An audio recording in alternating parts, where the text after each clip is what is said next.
Hello everyone. सो इस video में हम देखेंगे कि यूपीएससी की प्रिपरेशन जॉब के साथ करनी चाहिए, जॉब के बिना। और बहुत सारे लोगों ने लिखा था कि वर्किंग प्रोफेशनल्स को कैसे प्रिपेयर करना चाहिए, तो उसके बारे में हम कुछ एस्पेक्ट्स देखेंगे। This is brief introduction about me. My name is Prince Luthra, all India rank 577। तो सबसे पहले मैं अपना एक्सपीरियंस आपसे शेयर करूंगा कि मैंने इस एग्जाम के लिए कैसे प्रिपेयर किया और कैसे इसको पास किया। So when I started my preparation, तो उस टाइम मैं जॉब नहीं कर रहा था। उस टाइम जो पूरा फोकस था वो यूपीएससी की तैयारी करने के लिए ही था। और उस टाइम जो स्टार्टिंग का पीरियड था वो पूरा का पूरा गया था कोचिंग लेके सिलेबस कंप्लीट करने के लिए। तो यहाँ पे स्टार्टिंग में so I was not doing job, but yes later on as an assistant administrative officer मुझे एक गवर्नमेंट जॉब को लेना पड़ा और उसको मैंने करना शुरू किया। स्टार्टिंग में मैं कोई जॉब नहीं कर रहा था और उस पीरियड के दौरान मैंने अपनी कोचिंग जो थी उसे कंप्लीट किया। और बाद में एक मेरा ग्रुप ए सर्विस के अंदर जब सिलेक्शन हुआ तो उस जॉब को मैंने ले लिया। Then there are few aspects which you have to take into consideration. जैसे कि देखिए, अगर आप जॉब करते हैं तो आपको क्या देना पड़ता है। सबसे पहले होता है कि टाइम। जब भी आप किसी भी जॉब को लेते हैं, चाहे वो प्राइवेट हो या गवर्नमेंट हो, you have to give your time. आपको टाइम, जो एक इंपॉर्टेंट करेंसी होती है यूपीएससी की प्रिपरेशन के लिए, that you have to give. तो टाइम आपका डेफिनेटली जाएगा ही जाएगा। But at the same time आपको मिलता क्या है? आपको मिलता है फाइनेंशियल सपोर्ट। बिकॉज ऐसा नहीं होगा जॉब से आपको हर चीज़ आपकी जा ही रही होगी, आपको फाइनेंशियल सपोर्ट मिलता है। तो जब मैंने जॉब करना शुरू किया तो ऑफकोर्स टाइम जो था वो मुझे कम मिल पाता था as compared to the previous years, जब मेरे पास कोई जॉब नहीं थी, जब मैं पूरा टाइम सिर्फ प्रिपरेशन के लिए दे रहा था।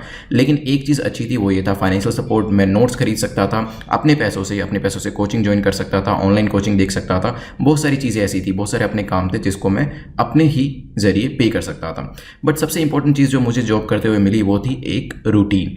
बिकॉज क्या होता है, जब भी हम 24/7 हमारे पास अवेलेबल होता है टाइम और हम उसमें प्रिपरेशन कर रहे होते हैं, तो कई बार ना उठने का टाइम होता है, ना सोने का टाइम होता है, ना खाने का टाइम होता है, ना पढ़ने का टाइम होता है। तो ये जो पूरी आपकी सर्केडियन रिदम होती है वो पूरी हिल जाती है। आप अच्छे से तैयारी भी नहीं कर पाते हैं उस वजह से, बिकॉज किसी भी चीज़ का कोई प्रॉपर टाइम नहीं होता है। लेकिन जब आप जॉब करना स्टार्ट करते हैं, आपको पता है कि अगर 9 to 5 आपकी जॉब है तो आपको करना ही है। 10 to 6 भी टाइम आपका हो सकता है। तो ये जो टाइम होता है ये फिक्स टाइम हो जाता है और इस टाइम में आपको जो वर्किंग आवर्स होते हैं वो अपने देने पड़ते हैं। लेकिन इससे आपको एक चीज़ में हेल्प मिलती है। अगर 9 बजे आपको ऑफिस जाना है तो 7 बजे आपको उठना पड़ेगा और 5 बजे आके आपको पता है कि 3 से 4 घंटे आपको पढ़ाई करने के लिए मिलेंगे। सेम चीज़ 10 to 6 वाले पैटर्न में भी आपको फॉलो करनी पड़ती है। तो सबसे इंपॉर्टेंट जो चीज़ मुझे मिली वो फाइनेंशियल सपोर्ट से भी इंपॉर्टेंट वो थी रूटीन, जो मुझे जब मैं जॉब नहीं कर रहा था तो मुझे अच्छे से नहीं मिल पा रही थी। तो ये एक एडवांटेज होती है, हिडन एडवांटेज, अगर आप जॉब करना चाहते हैं। देखिए, इस चीज़ का आंसर कोई भी नहीं दे पाएगा कि आपको जॉब करनी चाहिए या नहीं करनी चाहिए। It all depends upon you कि आप जॉब के साथ इसे करना चाहते हैं, जॉब के बिना करना चाहते हैं। बट मैं जो चीज़ें आपको बता सकता हूँ वो ये बता सकता हूँ कि अगर आप जॉब के साथ इसकी प्रिपरेशन कर रहे हैं या करने की सोच रहे हैं तो किन किन चीज़ों को आपको ध्यान में रखना चाहिए। तो यहाँ से हम अपने वीडियो को शुरू करेंगे कि if you are a working professional तो आपको किस तरीके से चीज़ों पर ध्यान देना है, कैसे अपने माइंडसेट को चेंज करना है और किस तरीके से प्रिपरेशन को कैरी ऑन करना है। तो सबसे पहले तो ये चीज़ ध्यान रखिए, स्टडी टाइम और स्टडी क्वालिटी में डिफरेंस होता है। ये चीज़ बिल्कुल भूल जाइए। जस्ट बिकॉज आप 9 to 5 जॉब कर रहे हैं, आपके जो 8 घंटे हैं वो जॉब में जा रहे हैं, तो इस वजह से आपका एग्ज़ाम नहीं होगा। क्योंकि इसमें मैक्सिमम एग्जाम्पल्स देखे गए हैं, बहुत सारे एग्जाम्पल्स ऐसे देखे गए हैं जहाँ पे लोगों ने, वर्किंग प्रोफेशनल्स ने भी एग्जाम को क्रैक किया है, रादर बहुत अच्छे रैंक से इस एग्जाम को पास किया है। और बहुत से ऐसे लोग भी रहे हैं जिन्होंने 24 आवर्स रहकर पढ़ाई करी है और उसके बावजूद भी एग्जाम नहीं हुआ है। So there is no correlation between the time और साथ में ही अगर आप इस एग्ज़ाम को पास करना चाहते हैं, कितना आप टाइम दे रहे हैं और एग्ज़ाम पास होगा या नहीं होगा, इसके बीच में कोई कोरिलेशन नहीं है। But there is a causation between quality. अगर आप क्वालिटी स्टडी कर रहे हैं उसके बाद एग्ज़ाम आपका पास होगा या नहीं होगा। तो यहाँ पे ध्यान रखिएगा, टाइम का और एग्ज़ाम पास होगा या नहीं होगा इसका कोई भी कोरिलेशन नहीं है। तो ये चीज़ अपने ध्यान से निकाल दीजिए कि नंबर ऑफ़ आवर्स अगर आप ज़्यादा देते हैं तो उसके बाद एग्ज़ाम हो जाएगा और नंबर ऑफ़ आवर्स कम देते तो नहीं होगा। इट ऑल डिपेंड्स कि जो नंबर ऑफ़ आवर्स आप दे रहे हैं वो किस तरीके से दे रहे हैं, पढ़ाई जो कर रहे हैं वो कैसे कर रहे हैं। क्योंकि आपका जो रिजल्ट होगा वो क्वालिटी पे डिपेंड करेगा, ना कि क्वांटिटी पे। तो इस चीज़ को ध्यान रखिएगा। जब भी आप पढ़ाई करते हैं डीप लर्निंग के साथ पढ़िए। डीप लर्निंग कैसे करी जाती है ये हमने पिछले वीडियोज़ में देखा था। तो बिल्कुल फोकस के साथ आपको यहाँ पर पढ़ाई करनी है। कोई भी आपका नोटिफिकेशन नहीं आना चाहिए, मोबाइल स्विच ऑफ मोड में होना चाहिए, साइलेंट मोड में होना चाहिए। इस तरीके से अगर आप स्टडी करते हैं तो कम घंटों में भी आप ज़्यादा से ज़्यादा रिजल्ट को रीप आउट कर पाएंगे। देन इसके बाद जो चीज़ आपको ध्यान देनी है वो है कि आपको आपका पैटर्न समझना है। पैटर्न समझना लाइफ के अंदर बहुत ज़रूरी होता है। आप अर्ली बर्ड हैं या नाइट आउल हैं, मतलब सुबह जल्दी उठ के पढ़ना पसंद करते हैं या रात को देर तक पढ़ना पसंद करते हैं। देखिए, किसी भी यहाँ पे चीज़ को कॉपी करने की जरूरत नहीं है। बिकॉज मैंने तो पीपल से कि जल्दी उठ के पढ़ने से चीज़ें याद रह जाती हैं। देखिए, ऐसी चीज़ों और सुबह पढ़ी हुई जो चीज़ें चीज़ें होती हैं वो अच्छे से याद रह जाती हैं, ऐसा बिल्कुल भी ज़रूरी नहीं है। आप अपने पैटर्न को देखिए, आप देखिए कि आपकी बॉडी और आपका जो ब्रेन है वो किस चीज़ को ज़्यादा अच्छे से रिस्पॉन्ड करता है। क्या आप एक अर्ली बर्ड हैं, सुबह उठ के पढ़ना पसंद करते हैं, या नाइट आउल है? जस्ट बिकॉज कहीं पे आपने बुक में पढ़ा कि अर्ली बर्ड जो होते हैं उनको चीज़ें अच्छे से याद हो जाती हैं, उस चीज़ पे मत जाइए। आप अपने पैटर्न को समझिए। अगर आप सुबह उठ के पढ़ना पसंद करते हैं तो सुबह उठ के पढ़िए, लेकिन अगर आपको लगता है कि सुबह आप नहीं उठ सकते हैं, आपको उठते हैं तो उसके बाद नींद आती है, नहीं पढ़ाई हो पाती है अच्छे से, और if you are pretty sure कि आप नाइट आउल है, रात को जो भी चीज़ें पढ़ते हैं आपको अच्छे से याद रहती हैं, then that is your pattern. अपने पैटर्न को पहचानिए और उसी चीज़ को फॉलो करिए। अगर आपको रात को पढ़ना पसंद है देर तक, तो रात को पढ़िए। और ये दोनों जो पैटर्न्स होते हैं ये अपनी जॉब के साथ ईजिली फॉलो करे जा सकते हैं। फॉर एग्जाम्पल, अगर आप नाइट आउल हैं तो आप रात को 2 बजे तक पढ़ सकते हैं और सुबह 8 बजे उठ के 9 साढ़े 9 बजे ऑफिस जा सकते हैं। इसी तरीके से अगर आप अर्ली बर्ड हैं तो ऑफकोर्स आप 4 से 5 बजे सुबह उठ सकते हैं और उसके बाद ऑफिस जाने में आपको दिक्कत नहीं आएगी। वापस आएंगे आप 6 बजे, उसके बाद आप डिनर करके 7-7:30 सो सकते हैं।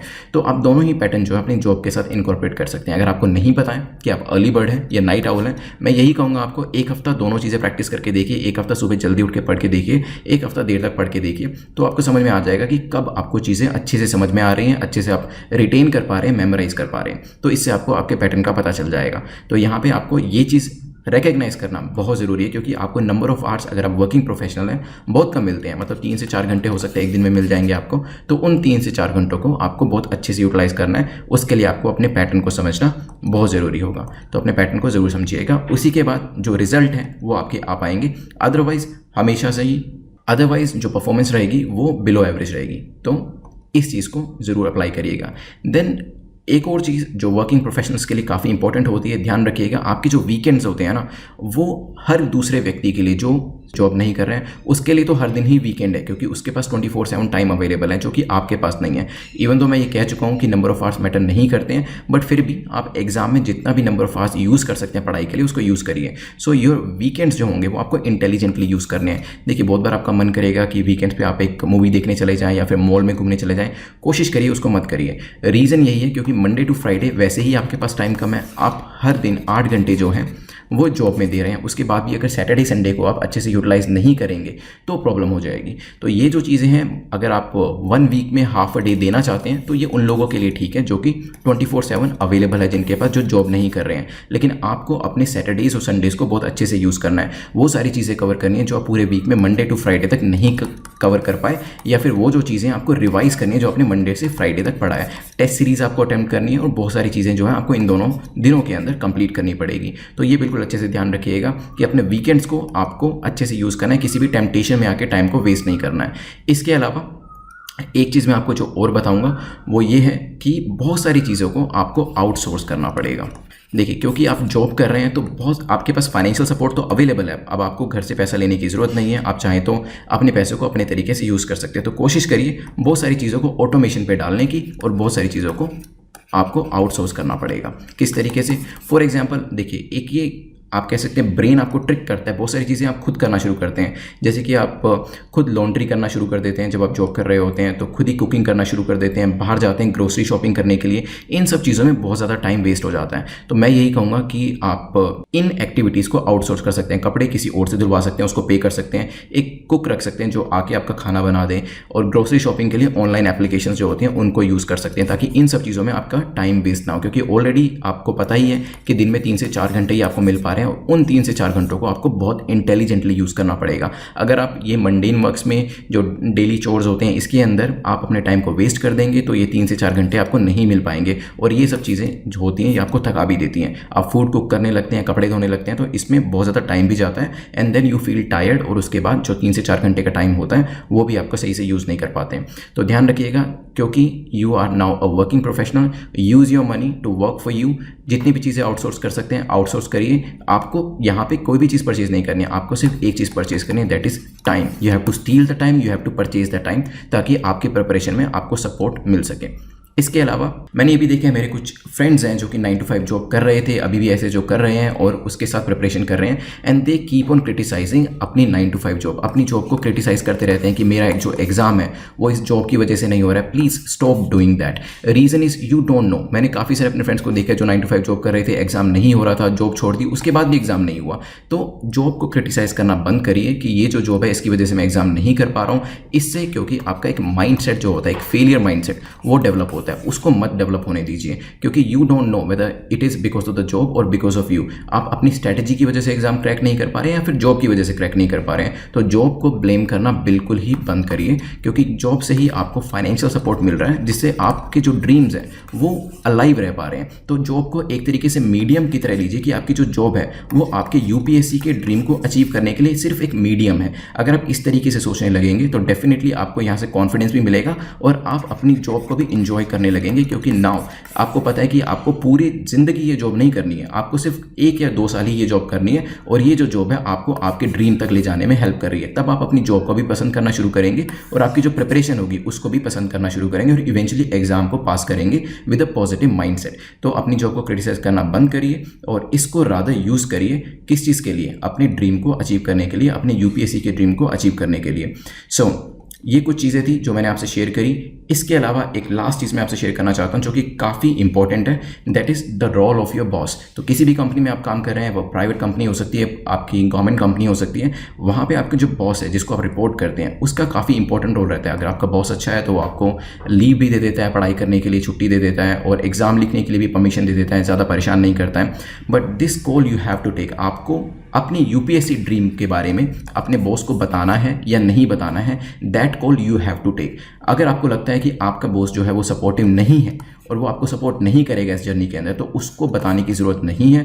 रीज़न बीइंग वो आपकी प्रिपरेशन के अंदर और भी इम्पेडिमेंट्स डालेगा और भी ऑब्स्ट्रक्शंस डालेगा, इस वजह से तैयारी करना और भी मुश्किल हो जाएगा। लेकिन अगर आपको लगता है कि जो आपका बॉस है वो आपको सपोर्ट करेगा आपके यूपीएससी ड्रीम के लिए, हो सकता है आपके बॉस जो हैं उन्होंने भी तैयारी करी हो, उनका नहीं हो पाया, लेकिन वो ये सोचते हैं कि कम से कम आपका ये एग्ज़ाम क्रैक हो जाए, तो आप उनको इस ड्रीम के बारे में बता सकते हैं, वहाँ से आपको सपोर्ट मिलने के चांसेस बढ़ जाते हैं। लेकिन बॉस अगर खुद ही फ्रस्ट्रेटेड है, वो नहीं, उसका खुद का एग्जाम नहीं हुआ और वो ये चाहता है किसी और का भी ना हो, तो डेफिनेटली उस बॉस को ये चीज़ बताना मुश्किल होगा और ना ही बताना चाहिए। तो आपको ये कॉल खुद लेनी है कि आपको अपने बॉस को ये चीज़ बतानी है या नहीं बतानी कि आप यूपीएससी के लिए प्रिपेयर कर रहे हैं। That call you have to take. Analyse करिए अपने बॉस की पर्सनैलिटी को कि वो सपोर्टिव है या नहीं है। तो ये कुछ टिप्स थे जिसको आप फॉलो कर सकते हैं और वर्किंग प्रोफेशनल होते हुए भी एग्जाम को क्रैक कर सकते हैं। ये सब चीज़ें काफ़ी सारी इसमें से जो चीज़ें थी वो मैंने सीखी, कुछ गलतियाँ भी करी और गलतियाँ करने के बाद सीखा, वो मैंने आपसे आज शेयर किया। इसके अलावा कुछ और भी चीज़ें जो हैं आपको लगता है जो इंपॉर्टेंट है वो आप कमेंट सेक्शन में लिख सकते हैं ताकि बाकी लोगों को भी हेल्प मिल सके। कोई भी आपका क्वेश्चन है तो टेलीग्राम पे मुझसे पूछ सकते हैं। Thanks for watching this video. You can subscribe this channel, bell icon को प्रेस कर दीजिएगा ताकि टाइम टू टाइम आपको नोटिफिकेशंस मिलते रहें यूट्यूब के भी नोटिफिकेशन को ऑन करने के बाद। Thanks for watching once again, have a nice day.